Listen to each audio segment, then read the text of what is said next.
Hi everyone, welcome to ATP, the podcast where we explore the psychology behind what drives us. I'm A, and today we're diving into Victor's Vroom Expectancy Theory, a framework that helps explain why people choose to work hard, or not. Joining me are my co-hosts, T and P. Expectancy, it's a familiar feeling that has occurred to everyone. We've all expected and hoped for something in our life or predicted our own incomes before meeting it. But how does it directly or indirectly affect our motivation and work? It's not just work. Expectancy also impacts our motivation in other areas, such as school and simple chores. This was all explained by one gentleman named Victor Vroom. Vroom! I'm curious, who is he? Could you tell us more about him? Victor Harold Vroom was a Canadian psychologist and business school professor at the Yale School of Management. Victor worked at several universities and was a consultant for corporations. He started his academic career in the 1960s at the University of Michigan and the University of Pennsylvania. Then he moved to Carnegie Mellon University in 1963, before joining Yale University in 1972, where he remained until his death.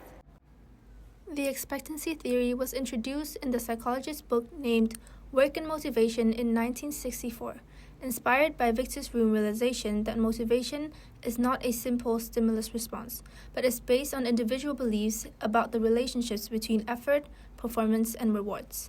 Specifically, it stems from the idea that people are motivated by their expectation of outcomes and that different individuals will be motivated by different rewards. And I heard that unlike some theories based on experiments, Vroom's was actually built on the observations, primarily in his own workplace. He made notices on how people rationally decide about how much efforts to put in based on what they expect to get out of it. He's sure observant. I'd love to work with a colleague who analyzes my every move. But here we are, learning about his theory. One of us would have had to be the creepy observer if he hadn't done so. Now, let's break down the three components of the theory: expectancy, instrumentality, and valence. First up, expectancy. This is the belief that effort will lead to performance. For example, if I study hard, I expect to do well on my exam. If I don't believe that effort makes a difference, I won't be motivated. Next is instrumentality, the belief that performance is connected to rewards. Like, if I finish this project successfully, I'll get a promotion. If that links feel weak or uncertain, motivation drops. And finally, valence can be defined as the value individuals place on these rewards. If the outcome isn't desirable, even if it's achievable, people won't be motivated.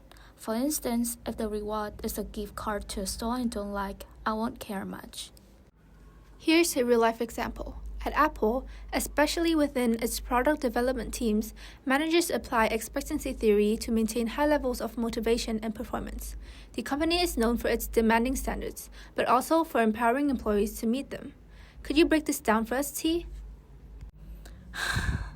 I've spoken quite a lot now, but of course, expectancy, if I put in effort, I'll perform well.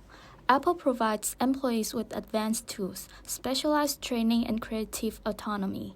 This builds confidence that their effort will lead to strong performance. Instrumentality. If I perform well, I will be rewarded. This phrase probably sounds awfully familiar to you all. Apple has a clear system for recognizing achievement. High performers are often given bonuses, promotions, or opportunities to lead major projects like contributing to the next iPhone or MacBook. Valence, the reward matters to me.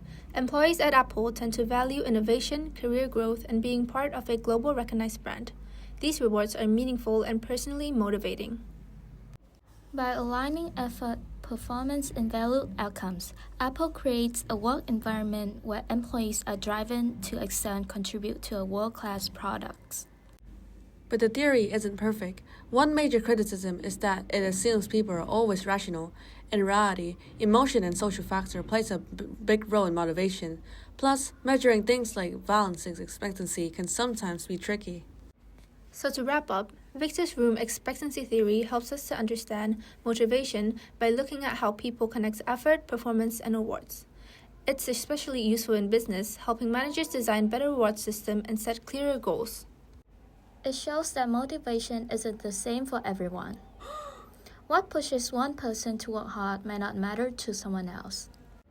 And whether you're managing a team or just trying to stay focused on yourself, knowing how effort, performance, and rewards connect through expectancy, instrumentality, and balance can really help. Thanks for listening to ATP, named after us, not the molecule.